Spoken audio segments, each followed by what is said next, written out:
Samo povezljivost politike, gospodarstva in ljudi lahko pripelje do gospodarske rasti Zahodnega Balkana in uresničitve cilja EU za vključitev regije v Evropsko unijo. Takšen je zaključek konference z naslovom Kakšna je nova evropska perspektiva Zahodnega Balkana, ki jo je organizirala informacijska pisarna Evropskega parlamenta v Sloveniji. Poslanci iz Slovenije, predstavniki vlade, gospodarstveniki, akademiki in analitiki so se strinjali, da ima Zahodni Balkan še naprej jasno evropsko perspektivo, čeprav je begunski val vplival na odnose med državami v regiji.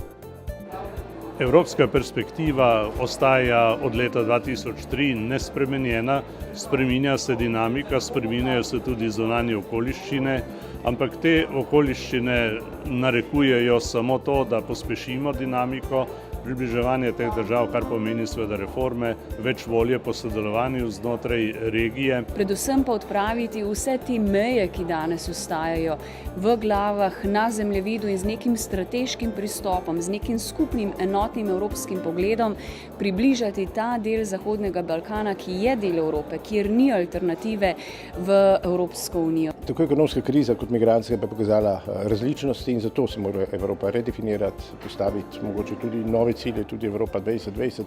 tudi finančno zadevo vrednotiti na ustrezen način in se odločiti, v katero smer bo šla v prihodnje. Mislim pa, da brez Balkana nikakor ne bo šlo. Verjamem v to, da je pridružitev Evropski uniji za vsako državo vstop v določen klub, kajti ta naziv si pridobiš, ko izpolniš vsa pogajanja, ko zaključiš različna poglavja, ko prilagodiš tudi svojo zakonodaje, ki je enotna v Evropski uniji. Na ta način so tudi izpostavljeni pogoji za lažje delo gospodarstva, izmenjavo ljudi, blaga in to mislim, da je ena od večjih priložnosti, ki jih te države se zavedajo in tudi gredo po tej poti. Zaupanje in sodelovanje med državami Zahodnega Balkana in Evropske unije lahko pripelje do izvedbe prepotrebnih regionalnih projektov povezovanja, ki pa niso samo ekonomski, ampak gre tudi za povezovanje ljudi. Evropska unija mora ostati aktivna oziroma postati še aktivnejša v regiji, v smislu ne samo infrastrukture, ekonomije in izpolnjevanja kriterijev, ampak tudi aktivna na področju mladih, na področju demokratizacije, vladavine prava in vseh ostalih instrumentov oziroma vseh ostalih kontekstov, ki pripomorejo k temu, da bo ta regija v bližnji bodočnosti postala ena od, mislim, da bodo države regije postale članice Evropske unije.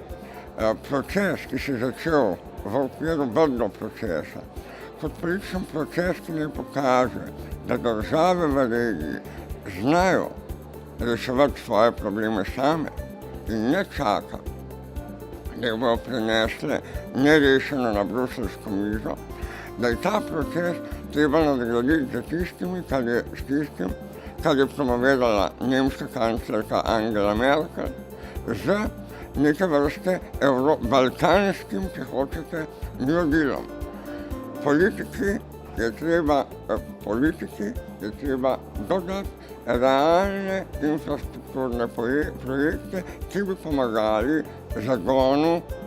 gospodarstva državam te regije. Predpogoj za to, da bomo šli kot regija v pravo smer, je, da razvijamo jasno vizijo regije prihodnosti, visokotehnološke, uspešne, z visokim življenjskim standardom in konkretno strategijo za njeno realizacijo. Istočasno je pa bistveno, da miselno naredimo en preskok v glavi, da se zavedamo, da imamo v trenutnih kompleksnih okoliščinah izjemno priložnost preiti iz sestavnega dela problema, kar kot regija žal danes še vedno smo,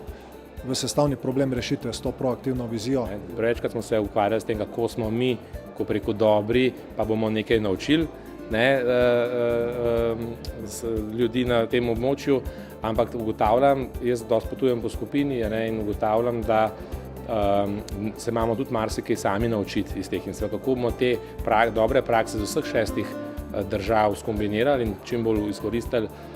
je zdaj en velik izziv za prihodnost.